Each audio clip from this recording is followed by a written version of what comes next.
I'm going to talk to you about some things I've learned in my journey. Most from experience, some of them I heard in passing. Many of them I'm still practicing, but all of them I do believe are true. Life is not easy. It is not. Don't try to make it that way. Life's not fair. It never was. It isn't now, and it won't ever be. Do not fall into the trap, the entitlement trap, of feeling like you're a victim. You are not. Get over it and get on with it. So the question that we got to ask ourselves is, what success is to us? What success is to you? Is it more money? That's fine. I got nothing against money. Maybe it's a healthy family. Maybe it's a happy marriage. Maybe it's to help others, to be famous, to be spiritually sound, to leave the world a little bit better place than you found it. Continue to ask yourself that question.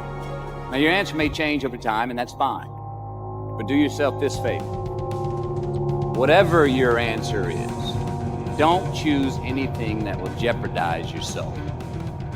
Prioritize who you are, who you want to be, and don't spend time with anything that antagonizes your character. Be brave, take the hill, but first answer that question, what's my hill? So first, we have to define success for ourselves.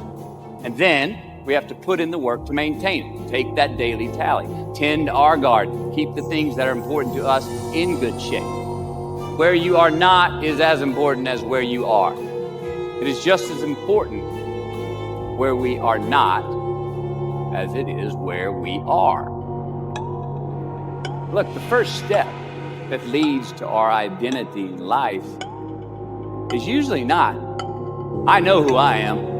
I know who I am. That's not the first step. The first step's usually, I know who I am not. Process of elimination. Defining ourselves by what we are not is the first step that leads us to really knowing who we are. You know that group of friends that you hang out with that they really might not bring out the best in you? You know, they gossip too much, or they're kind of shady. They really aren't going to be there for you in a pinch. Or how about that bar we keep going to that we always seem to have the worst hangover from? Or that computer screen, right? That computer screen that keeps giving us an excuse not to get out of the house and engage with the world and get some real human interaction. Or how about that food that we keep eating? The stuff that tastes so good going down, it makes us feel like crap the next week. We feel lethargic and we keep putting on weight. Well, those people, those places, those things, stop giving them your time and energy. Just don't go there. I mean, put them down. And when you do this, when you do put them down, when you quit going there, when you quit giving them your time, you inadvertently find yourself spending more time and in more places that are healthy for you, that bring you more joy. Why? Because you just eliminated the who's, the where's, the what's, and the when's that were keeping you from your identity. Like, trust me, too many options, I promise you this, too many options will make a tyrant of us all. All right, so get rid of the excess, the wasted time. Decrease your options. If you do this, you will have accidentally, almost innocently, put in front of you what is important to you by process of elimination. Knowing who we are is hard.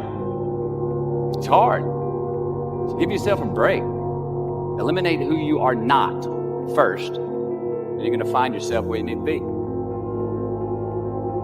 Instead of creating outcomes that take from us, let's create more outcomes that pay us back, fill us up, keep your fire lit, turn you on for the most amount of time in your future. We try our best. We don't always do our best. Well, architecture is a verb as well. And since we are the architects of our own lives, let's study the habits, the practices, the routines that we have that lead to and feed our success, our joy, our honest pain, our laughter, our earned tears. Let's dissect that and give thanks for those things. And when we do that, guess what happens? We get better at them, and we have more to dissect. Be discerning.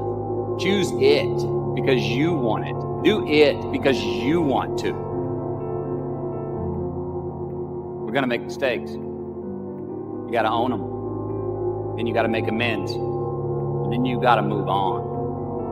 Guilt and regret kills many a man before their time. So turn the page, get off the ride. You are the author of the book of your life.